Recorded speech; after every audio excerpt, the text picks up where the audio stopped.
The opposition UWP presents 4 senators as part of what the party calls an alternative cabinet, and an events promoter raises the issue of piracy and its impact on the earnings of Calypsonians. I am Julian Morris with the Channel 5 News. The details coming up.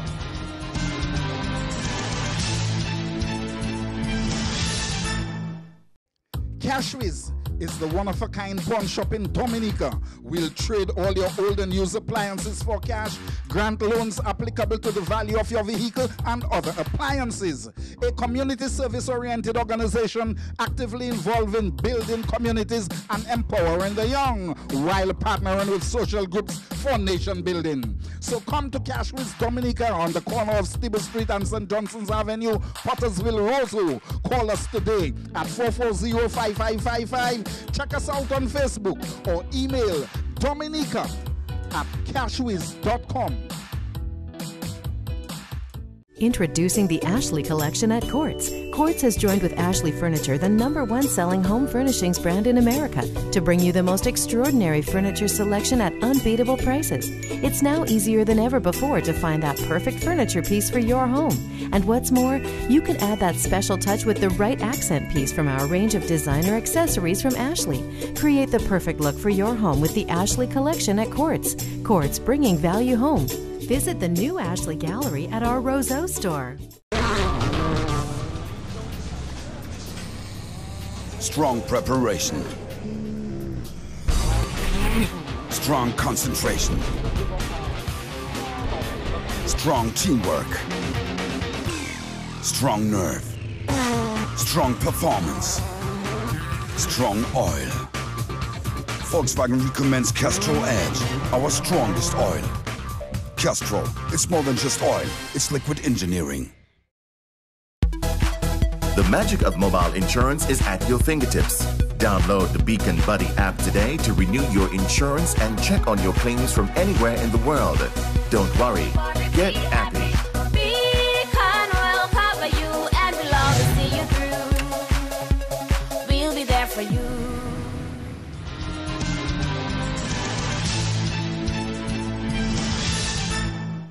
The United Workers' Party on Friday presented an alternative cabinet of 10 delegates. Here's more. At a press conference, leader of the party at the presentation of its 4 senators also presented the 10 designated members of the alternative cabinet. This cabinet for change will pursue the strategic planning and implementation disciplines that will effectively align resources to the national agenda for progressive change.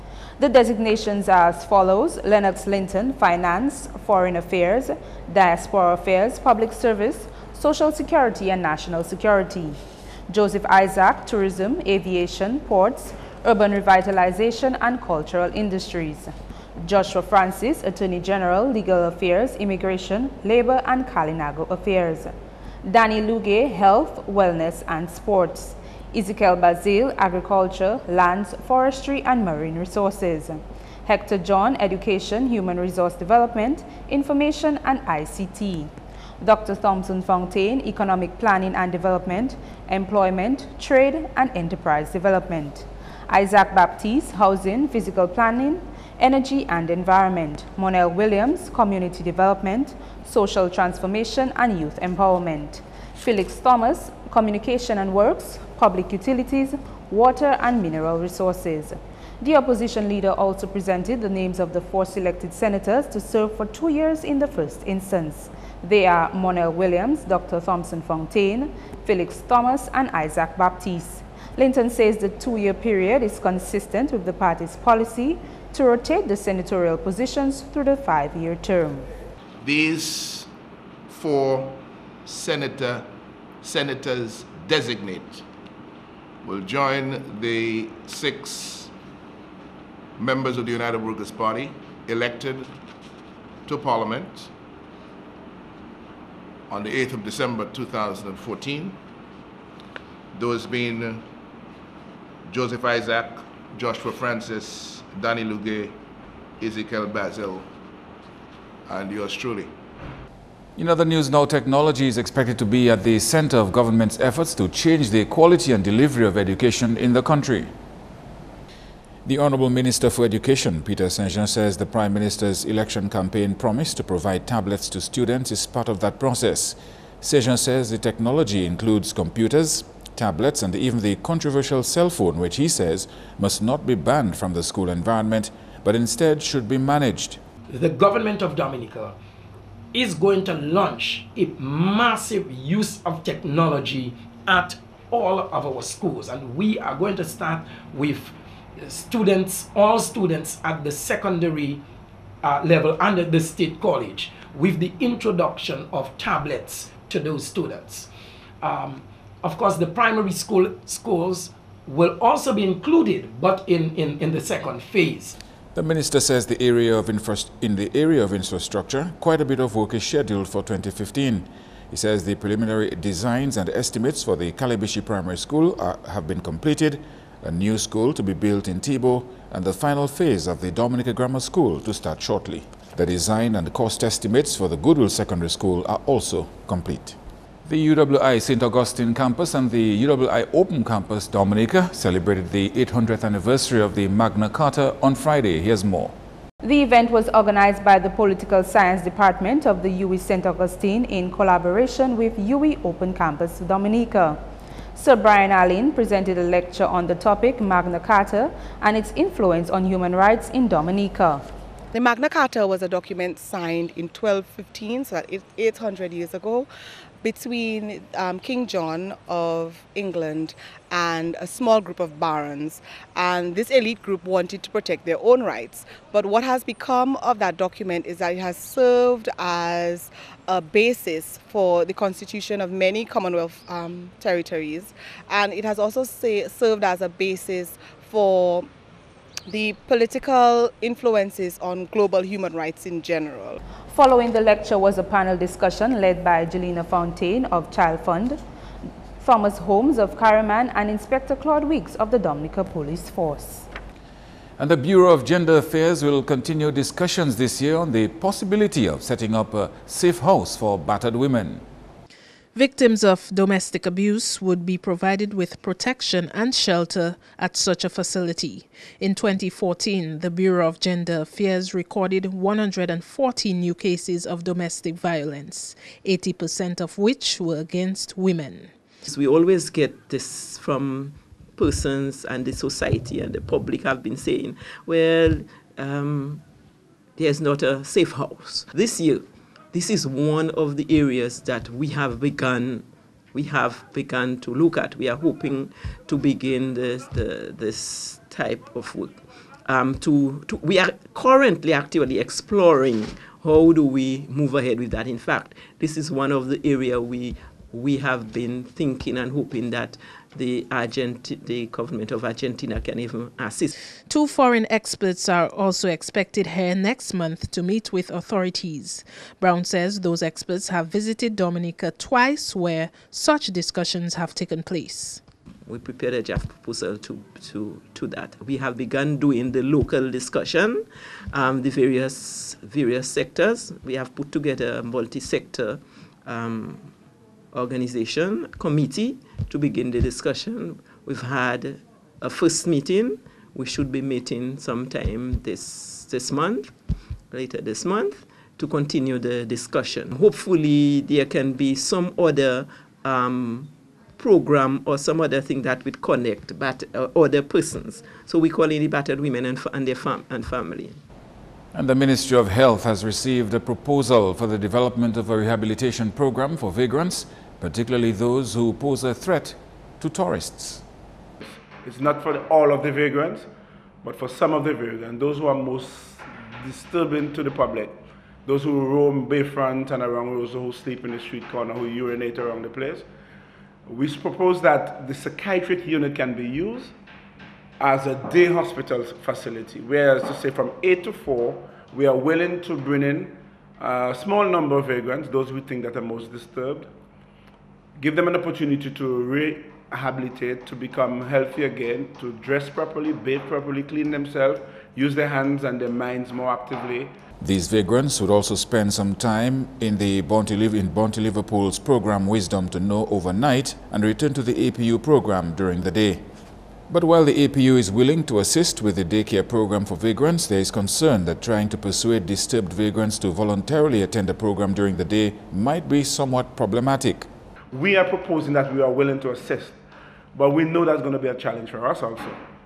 Why is it a challenge? Because psychiatry, the laws of Dominica doesn't give us the power to speak about vagrant and bring here. It only allows us to admit people who are referred to us by another doctor, treat them and discharge them. We are saying that the vagrants should come willingly and stay willingly. We believe they will if we work with them because we are accustomed to working with them anyhow. Benjamin says such a program will require government support if it is to succeed. He says proper housing is critical for vagrants and the destitute. They should be included in government's housing program.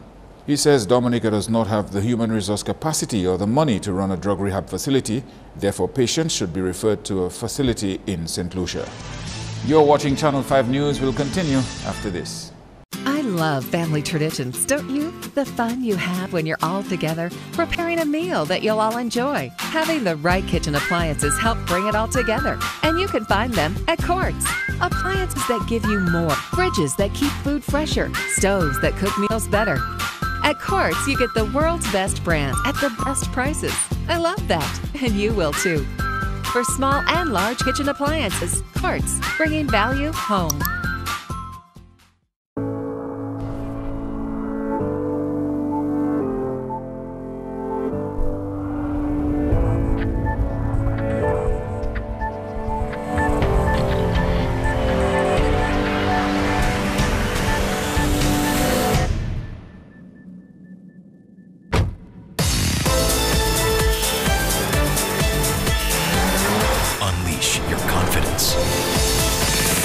Sorrento.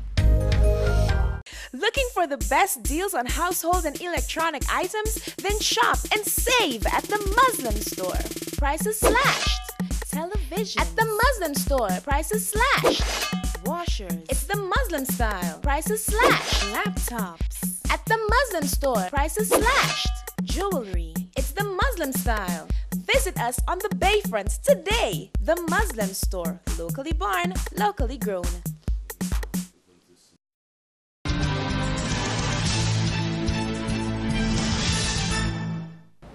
Thank you for staying with us. Calypsonians are not reaping the sale benefits of their studio recorded calypsos because of a prevalence of music piracy. While Calypsonians battle with a lack of sponsorship and costly studio fees, they are still not able to make a profit out of their work. An events promoter is appealing to the music pirates to give the Calypsonians a break. Please allow the artists to at least make some returns on their investment. Please. At least allow them to at least break even. They spend $1,500, allow them to make that back because some of them will be having their own CDs and you'll be seeing compilations. Purchase the compilations. That's the only way, because we are not versed in our copyright laws, where the radio stations in Guadeloupe and Martinique and Trinidad have to pay you, the Calypsonian, to play a song. There are some Calypsonians that cannot meet the money to actually pay for the recording. There are lots of Calypsonians that cannot meet it, because in some studios you have to pay before you actually get the final product. Dominica does have a Copyright Act. Head of the Copyright and Intellectual Property Office, Sandra Julian, told Channel 5 News that act speaks to what is required for one to use someone's music. The Copyright and Intellectual Property Office is the national authority for administering laws in protection of intellectual property rights. Charles says music pirates have taken over the market. But in Dominica, it's even worse, because before a song comes out, it's on the road selling. And then some artists may even be in the studio and the song is out selling and they can't make any. By the time the compilation is out, they can't even sell 100 CDs. The late man himself told me before that he hardly made any money because he was the main producer of the Stardom Calypso CD. They have been approached before, and what they do is they take the best or the most requested songs from the public and put it on one and sell it. And yours stay there. And two-time former Calypso King Lord Caressa wants to see the Calypso Association advocate for more financial support for Calypsonians. Caressa has returned to the Calypso Arena after a one-year break to start a master's degree in public administration and management in Australia. Part of the scholarship agreement was a reunion visit with family. Incidentally, Caressa took this carnival season to make his comeback. Of course, the program is 2 years, but I made arrangement that I could go back immediately after a carnival. So I'm hoping to be here to contribute to the art form again. I have prepared my songs all the way in Australia. I'll be singing 2 very, very good songs. One focusing on the issue surrounding Checo and he having to pay as a result of using a letter in the alphabet. And my other song will be focused on a very controversial issue. You've been hearing much about this, the toilet issues all around. So the title really is Flush It. Caressa's biggest challenge during his 15-year stint on the national calypso scene has been lack of sponsorship from the corporate community. He says most times Calypsonians end up leaving the Calypso Monarch competition broke. Calypsonians have to basically dip their hand in their pockets to pull off the show from the very beginning to the end. In terms of recording, very expensive. In terms of putting on presentation, Calypsonians hardly get sponsors as compared to the queens. You have a queen being sponsored somewhere about $10,000. That will do very well for all the Calypsonians. You know, so I think maybe some of our business houses could come on board. Clearly, the Calypso Monarch is one, if not the biggest show as it relates to entertainment in Dominica. The issue of sponsorship, do you think that at the management level of Calypso that enough advocacy is not being pushed for that? Well, again, that's one of the duties of the Calypso Association, and really and truly, maybe the Calypso Association should do a little more in terms of promoting. Take for instance your 10 finalists. They shouldn't be making all these sacrifices to go put on a show. I mean, when you have over 10,000 patrons coming out and you have sponsorship, I mean, people sponsoring the show, but in terms of the Calypsonian themselves, they all have to push their hands in their pocket. In police news, they are investigating an accident in Rosa on Friday which left one woman and her son hospitalized. The circumstances surrounding the accident that occurred on Hillsborough Street are still unclear. However, 3 vehicles were affected by the event. One pedestrian said he was shaken by what he believes was a brush with death. All right, I was going to buy a cylinder for that guy in the shop. So, crossing right down the road there, he called me. So as he called me, and I turned, I see the ride on me. So I shift myself, tip me there, and fly the cylinder, and I'm going to turn over on that. Put my foot there, and a little thing on my hand. When the cylinder get almost all the blows, I turn fast. So it picked the cylinder from my hand.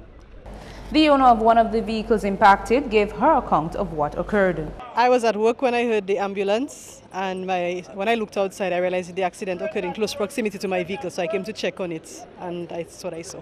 Okay, so where do you work? I work at the financial center. So I was able to view from the office window that the ambulance and the whole scene. Okay, I was told that this is not the first time this is happening to you? I had a previous accident about December 20th by the port, where 2 vehicles hit me from the back. Oh. So yeah, it's been an interesting season.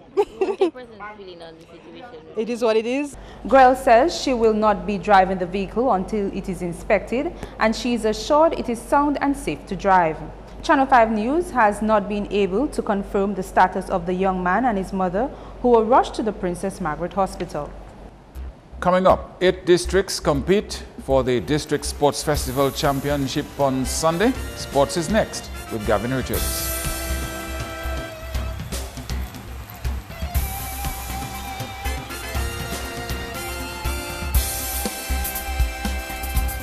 We bowl off in some cricket news where Chris Gayle scored the fastest half-century by a West Indian as the West Indies picked up their first win of the South African tour. And for once, the South Africans were on the other end of a beatdown. The West Indies batsmen took advantage of a weakened South African bowling attack, missing the likes of Dale Steyn and Morne Morkel, and cruised to a comfortable victory. The South Africans batted first and scored 165 for 4 in their 20 overs. Rousseau scored 51 and Duplessis 38. Sheldon Cottrell picked up 2 for 33 and Jason Holder 1 for 20. Chasing a 166th win, Chris Gayle took any hopes of a South African win away quickly as he raced to the fastest half-century by a West Indian. He scored 50 in 17 balls, and he and Dwayne Smith put on 78 runs in just 6 overs for the first wicket. Gayle went on to score 77 from 31 balls with 5 fours and 8 sixes. Marlon Samuels also joined the action, scoring 41 as the West Indies scored 168 for 6 to win by 4 wickets. Imran Tahir picked up 3 for 28. Chris Gayle was named the man of the match. The West Indies lead the 3-match series 1-0. Meantime, West Indies under-19 head coach Graham West says their participation in the Nagico Super 50 over tournament is part of a long-term build-up for the next ICC under-19 World Cup next year. The West Indies under-19s have been drawn in Group B next to the Jamaica franchise, the Leewards Hurricanes, and host Trinidad and Tobago Red Force. The West Indies High Performance Center head coach says the tournament will be used to assess the skill level of the players who were picked based on their recent competitions for under-17s and under-19s.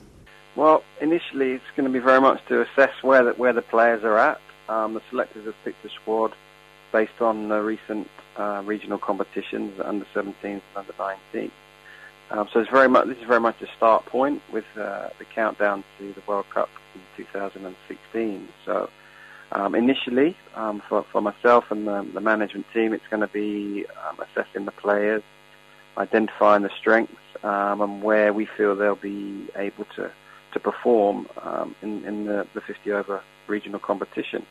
Obviously, we'll have one eye on the World Cup and starting to form the nucleus of a squad for that. But this is very much, as I said, the starting point with a couple of additional players that played in the last under-19 World Cup to add, it sounds strange to say, but a little bit of experience to an under-19 side. In more sporting news, some 8 districts will vie on Sunday for the title of District Sports Festival Champion. The annual festival organized by the Sports Division will take place at the Benjamin's Park in Portsmouth from 12. The villages will compete on Sunday in various events including track and field, basketball, volleyball, netball, rounders, cricket and football. The villages which will be on show on Sunday are Jubic representing the south, Point Michel representing the southwest, Mont Prosper representing the Valley and Roseau Central, Crayfish River Salibert representing the east, Grand Fort representing the southeast, Salisbury representing the west, and representing the north, Portsmouth and Glanville. Wesley also will be representing the northeast. Marigot, which represented the northeast, won the tournament last year. And in football news, football could be played at the new football facility in Stock Farm in 2015. The DFA Treasurer Philip Weiss says work on the Goal 2 project is moving along smoothly and that 90% of the stands have been completed and work on lighting the facility is expected to begin soon. I think Monday, I'm keeping my fingers crossed, we should have some signing ceremony of a contract for the lighting. I spoke to the consultant today, we had a meeting. So we should have maybe a signing ceremony of the contracts so that we could do the lighting, you know, and as I said, maybe in the next 4 months or so, we should see we have also contracted someone to look at the playing surface, someone with technical expertise, and hopefully he would be on site on Monday as well, you know, so he can commence work. So we are trying to do both at the same time, the playing surface as well complete the infrastructure. And I can see maybe we can have when the World Cup qualifiers come on, we might just have a friendly match there, you know, to test the grounds and see. And in more football news, the league leaders Exodus will be looking to avoid dropping some more points, while the Southeast will be looking to narrow the gap as the DFA Premier League continues this weekend. The race for the championship in the Lime Premier League intensifies when 4 matches get underway this weekend.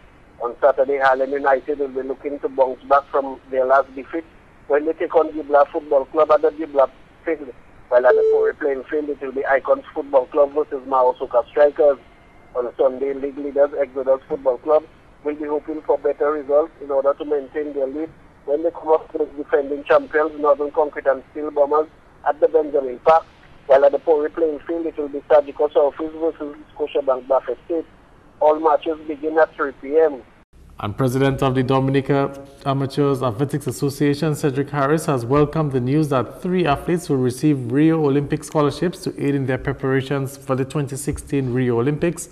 David Regis, Brendan Williams, and Eudanis Garcia are the athletes that will benefit from the scholarships. They will receive $1,000 a month to aid in training. Such scholarships are all good. I mean, they're all good in that for the athletes, it's going to help. You're going to help them in preparing, less pressure on them when it comes to competing at a high level, getting to competitions, and also they're going to be getting a monthly stipend to also assist them. So it's all good, I mean, and we know Eudanis, I mean, it has helped him tremendously. And one person I can vouch for, because we saw he was here for a while and what he was going through, and when that he got on that program, it just boosted him right up, I mean, being in the top, in the singles in the world right now. So we know for sure Eudanis is making the best out of that. I mean, David Regis is the next person who got it, and we saw what he has been doing. He won 2 gold medals. I mean, the Pan Am Festival, and coming back to the CAC Games, he won gold. So we've seen that support for people like him is also a booster. Our homegrown and locally based Brendan is here, and we know, I mean, the facilities is a problem for us in Dominica. So such kind of support can really help boost his training, where he can actually get opportunity to, if he have to travel to Martinique, Guadeloupe, wherever he can get the facility to train and compete.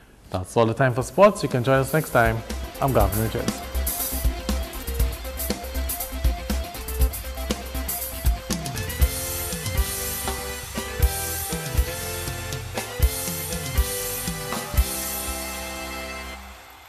Your weather report is next.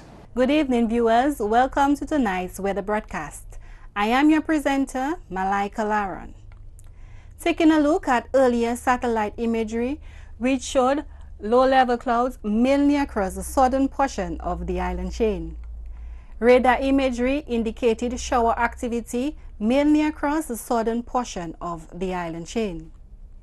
Tonight's weather is expected to be increasingly cloudy and breezy with scattered showers. Tomorrow, generally cloudy and breezy with scattered showers. Marine conditions, moderate to rough seas with swells peaking near 10 feet. A small craft warning remains in effect for above normal sea swells. For the next 3 days, expect generally cloudy and breezy conditions with scattered showers. For the rest of the region, generally cloudy skies with scattered showers throughout.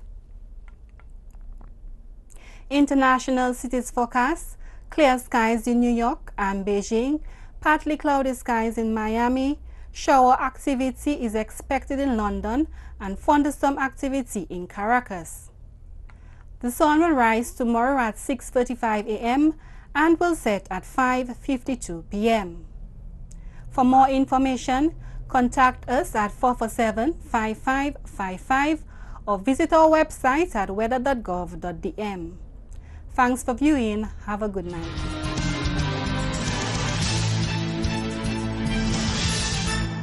This is Channel 5 News. The headlines again. The opposition UWP presents 4 senators as part of what the party calls an alternative cabinet, and an events promoter raises the issue of piracy and its impact on the earnings of Calypsonians.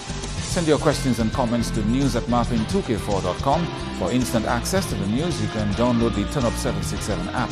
On behalf of the production team, I am Julian Morris. Thanks for watching. Do have a great weekend.